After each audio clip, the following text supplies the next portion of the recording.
കോഴിക്കോടാണുള്ളത്. കോഴിക്കോട് ഒരു ഇപ്പം അടുത്ത് ചെയ്തിട്ടുള്ള ഒരു പ്രൊജക്ടിന്റെ മുമ്പിലാണുള്ളത്.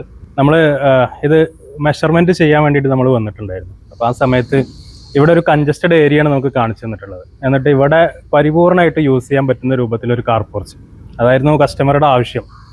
അത് പരിപൂർണമായിട്ട് നിർവഹിച്ചു കൊടുത്തു എന്നുള്ള ഒരു സാറ്റിസ്ഫാക്ഷനിലാണ് നമ്മളിപ്പോൾ ഇവിടെ നിൽക്കുന്നത്. കാരണം കസ്റ്റമറുടെ ഫീഡ്ബാക്കും കാര്യങ്ങളൊക്കെ നമുക്ക് കിട്ടി. ഇതിൽ കസ്റ്റമർ പോലും നമ്മളോട് ആവശ്യപ്പെടാത്ത രൂപത്തിലുള്ള ഒരു ഡിസൈൻസും കാര്യങ്ങളും വെച്ച് വളരെ ഭംഗിയാക്കി നിർമ്മിച്ചു തന്നു എന്നുള്ളത് കസ്റ്റമർ പറഞ്ഞ സമയത്ത് നമുക്ക് ഒരുപാട് സന്തോഷം തോന്നി. തീർച്ചയായിട്ടും എത്ര കൺജസ്റ്റഡ് ഏരിയകളിലും അതിൻ്റെ ഒരു 100% സ്ഥലവും ഉപയോഗിക്കാൻ കഴിയുന്ന രൂപത്തിലാണ് ഈ ഒരു ടെൻസൈൽ റൂഫിംഗ് ഉപയോഗിച്ച് സ്റ്റാറ്റസ് റൂഫിങ്ങിൻ്റെ ഓരോ പ്രൊജക്റ്റുകളും നിർമ്മിക്കുന്നത് എന്നുള്ളതാണ്. ഇത് വീടിനോട് കുറച്ച് മാറി ഇവിടെ ഒരു കോർണർ അവർക്കുണ്ടായിരുന്നു. ആ കോർണർ എങ്ങനെ ഒരു കാർ പോർച്ചായിട്ട് യൂസ് ചെയ്യാം എന്നുള്ള ചിന്തയിൽ നിന്നാണ് ഈ ഒരു കാർ പോർച്ച് ഇവിടെ രൂപം കൊണ്ടിട്ടുള്ളത് എന്നാണ്.